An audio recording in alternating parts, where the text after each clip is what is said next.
Forensic science was a big turning point in history because it changed the way detectives went about criminal investigations.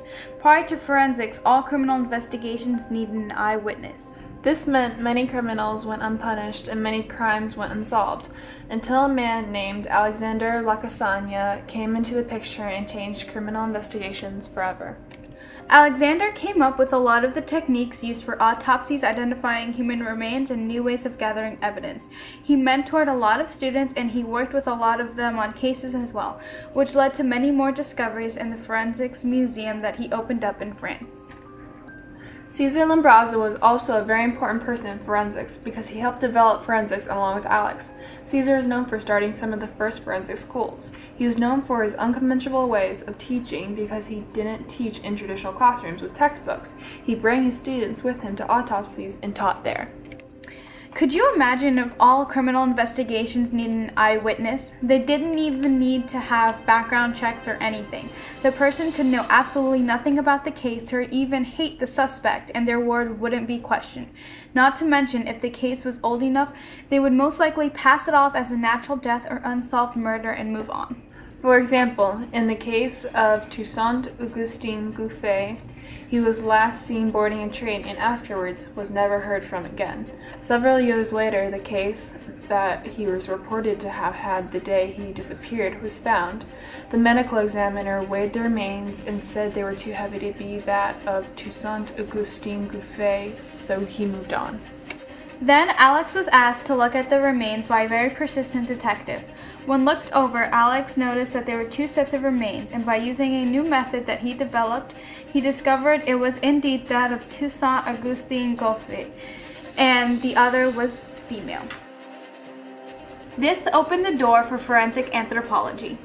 My name is Angie Christensen. I'm a forensic anthropologist at the FBI laboratory, and my work entails primarily examining human skeletal remains to help identify the person and also help determine how and when they may have died. By examining a person's skeletal remains, I can often estimate if they were male or female, how old they were when they died, their ancestral background, as well as their height. I also examine for signs of skeletal trauma, including gunshot wounds, blunt force trauma, and sharp force or cut trauma. These cranial pieces appear to be from a relatively young individual since they've separated along the natural suture lines, which we can refit back together. Around the time of Alex and Cesar, fingerprinting became wildly popular. The first case in the United States in which fingerprinting were introduced in evidence was in the 1910 trial of Thomas Jennings for the murder of Clarice Hiller. Thomas was linked to the crime by some suspicious evidence, but there was nothing definite against him. However, the Hiller family had just finished painting their house, and on the railing of their back porch, 4 fingerprints of a left hand had been discovered in the still wet paint. The prosecution wanted to introduce the expert testimony, concluding that these fingerprints belonged to none other than Thomas Jennings. 4 witnesses from various bureaus of identification testified for the prosecution, and all concluded that the fingerprints on the rail were made by Thomas's hand. The judge allowed their testimony, and Jennings was convicted. Thomas argued unsuccessfully on appeal that the prints were improperly admitted. Citing authorities such as the Encyclopedia Britannica and an article on handwriting identification, the court emphasized that standard authorities on scientific subjects discuss the use of fingerprints as a system of identification, concluding that the experience has shown it to be reliable. Based on these sources and the witness testimony, the court concluded that fingerprinting had a scientific basis and admitted it into evidence. Since then, fingerprinting is still greatly used for criminal investigations as a way of identification. Hello, my name's Phil Gilhooly and I'm one of the lecturers in forensic science at Liverpool John Moores University. My background is in operational police work.